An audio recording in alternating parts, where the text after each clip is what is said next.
Bienvenue sur Africa 24 dans cette nouvelle édition de l'Africa Tonight. Voici les titres de l'actualité.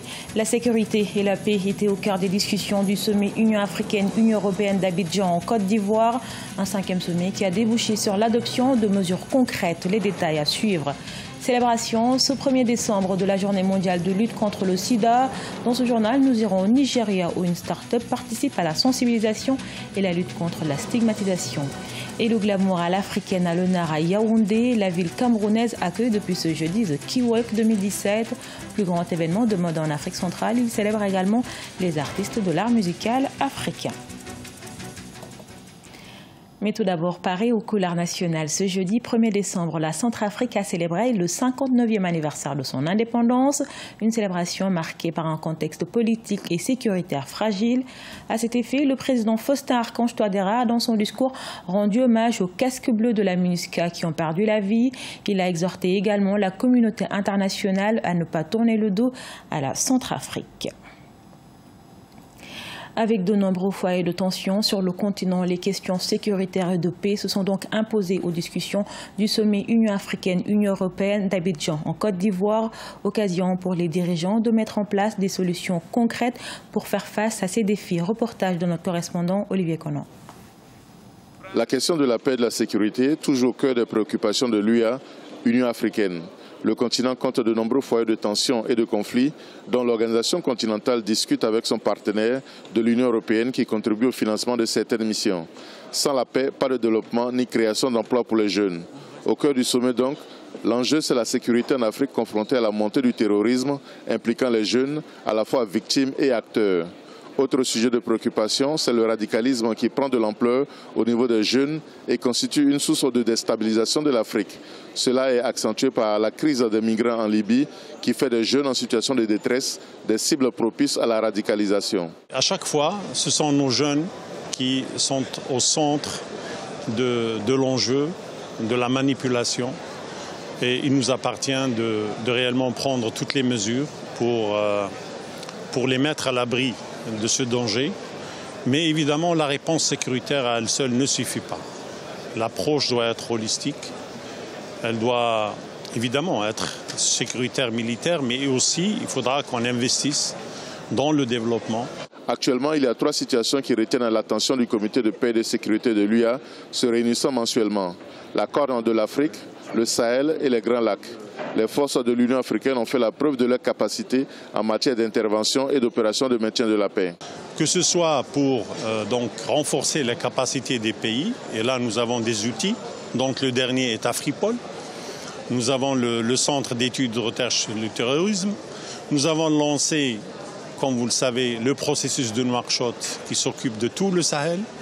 Nous avons lancé le processus de Djibouti qui s'occupe de toute l'Afrique de l'Est. Et ça, c'est pour coordonner, mutualiser nos moyens en matière d'information sécuritaire. L'Union africaine et l'Union européenne ont une même lecture des défis à gérer selon le commissaire de l'UA chargé de la paix et de la sécurité. Reste maintenant à résoudre le problème crucial de financement afin que l'Afrique soit capable d'intervenir militairement partout sur le continent pour construire et maintenir la paix. C'est une bonne nouvelle pour les consommateurs kenyans. La baisse de l'inflation de 5,72% en octobre, il est passé à 4,73% en novembre 2017. Cette baisse trouve son origine principalement aux conditions météorologiques favorables. En effet, la situation atmosphérique a permis de baisser le coût de plusieurs denrées alimentaires.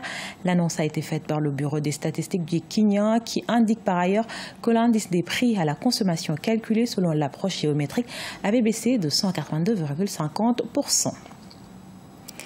La journée mondiale du sida a été célébrée ce 1er décembre avec 25 millions de personnes séropositives. L'Afrique est le continent le plus vulnérable. Au Nigeria, par exemple, une start-up a été lancée, SlideSafe. C'est un service de santé sexuelle en ligne qui aide à lutter contre le VIH-Sida et la stigmatisation, le tout dans l'anonymat. Un sujet de la rédaction. Placée sous le thème « Droit à la santé », la journée internationale de lutte contre le sida est célébrée ce 1er décembre. Avec 3,5 millions de séropositifs, la prévalence du VIH au Nigeria est relativement faible pour l'Afrique. Afin de maintenir cette dynamique, une innovation a été créée. Dénommée SlideSafe, l'application en ligne distribue discrètement des trousses de dépistage des MST et des produits sexuels. Dans un pays où discuter de relations sexuelles ou fournir des services connexes est tabou, l'initiative est donc appréciée. Il n'y a pas beaucoup d'intimité dans les pharmacies et même si vous n'avez aucun problème avec le pharmacien, les gens qui viennent acheter d'autres choses voient ce que vous achetez et ils peuvent vous juger, ce que vous ne voulez pas. À côté de la maladie, il y a aussi la stigmatisation des personnes vivantes avec le VIH, une mise en écart qui alimente sa propagande, rendant difficile l'accès aux services de dépistage, de soins et de soutien. Malgré la stigmatisation et la discrimination, je suis encore en vie. Vous pouvez m'appeler et m'envoyer et je m'exécuterai. Alors j'incite les gens à éviter la stigmatisation. Nous ne pouvons pas coudre la bouche d'une personne. Elle peut parler comme elle l'entend, mais quand ces paroles arrivent à vos oreilles, vous ne savez pas comment les gérer. Même si le taux d'infection a baissé de 9% entre 2010 et 2016 en Afrique, en 2017, plus de 25 millions de personnes vivent avec le VIH-Sida sur le continent selon l'ONU-Sida. Grâce à des startups technologiques comme SlideSafe, au Nigeria, pays où le taux de prévalence est estimé à environ 3,2%, le service participe à la prévention contre le sida. C'est l'un des principaux événements phares de la mode au Cameroun, The Key-Walk. La 4e édition s'est ouverte ce jeudi 1er décembre.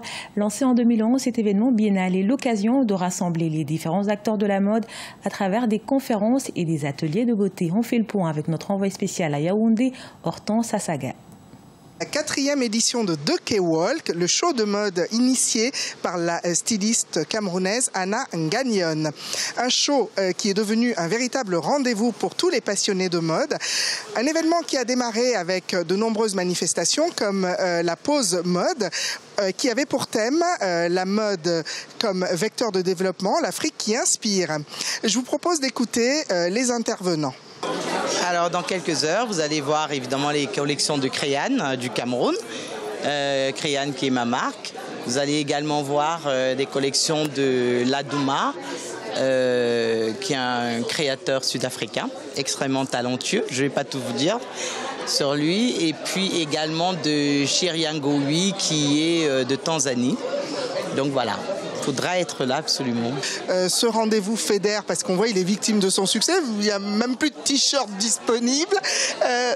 Ça met le trac, ça donne encore, ça booste. Non, mais c'est clair que c'est aujourd'hui beaucoup plus de pression. À la première édition, on ne nous attendait pas, on ne nous connaissait pas, donc on n'avait pas toute cette obligation de résultat. Aujourd'hui, on va sans cesse être préparé comparé à l'édition précédente. Donc il faut faire au moins aussi bien, sinon mieux. Alors, Noémie Lenoir, vous êtes ici à Yaoundé dans le cadre de la 4e édition du Key-Walk. Qu'est-ce que vous attendez de cet événement? Écoutez, j'espère que cet événement fera parler de lui à la hauteur du succès qu'il a. Voilà, c'est tout un honneur pour moi d'être ici à Yaoundé et d'être en guest à ce beau défilé qu'est le Key-Walk. Vous allez voir notamment la styliste Créan, vous allez voir son défilé et puis 2 créateurs d'Afrique australe. Vous vous attendez à quoi? Quelle surprise? Qu'est-ce que vous rêvez de voir? Écoutez, je ne vais pas être si surprise que ça parce que je sais que c'est très beau. J'avais vu la 4e édition, la 3e édition et j'avais vraiment été étonnée parce que c'est à la hauteur d'un défilé européen. Donc la lumière, les filles, les robes. Donc je m'attends encore à un super succès pour Key-Walk. Donc on souhaite bon Key-Walk alors? Exactement, on souhaite bon Key-Walk et j'espère que tout le monde sera là pour admirer les belles créations. C'est donc un rendez-vous très attendu que cette 4e édition de The Key-Walk sous le thème du chic et du glamour, ce que ne manqueront pas de donner les mannequins et les créateurs présents ici. Alors rendez-vous pour le Key-Walk édition 4. Dans le reste de l'actualité, les équipes africaines qualifiées au mondial de football Russie 2018 connaissent désormais leurs adversaires du premier tour. À l'issue du tirage qui a eu lieu ce vendredi à Moscou, logé dans le groupe A, l'Égypte affrontera la Russie, l'Arabie Saoudite et l'Uruguay. Dans le groupe B, le Maroc fera face au Portugal, l'Espagne et l'Iran. Dans le groupe D, le Nigeria affrontera l'Argentine, l'Islande et la Croatie. Dans le groupe G, la Tunisie fera face à la Belgique, le Panama et l'Angleterre. Et dans le groupe H, le Sénégal affrontera la Pologne, la Colombie et le Japon. Et sachez que la Confédération africaine de football offre 500 000 $ à chaque sélection africaine qualifiée. Le but de cette prime est d'améliorer les conditions de préparation pour la Coupe du monde de football. Ainsi, l'Égypte, le Maroc, le Nigeria, le Sénégal et la Tunisie, qui défendront les couleurs de l'Afrique en Russie, bénéficieront de cette prime. Et c'est la fin de ce journal qui a été réalisé par l'ensemble de la rédaction. Nous vous remercions pour votre fidélité. Dans un instant, une nouvelle édition de l'actualité sur Africa 24.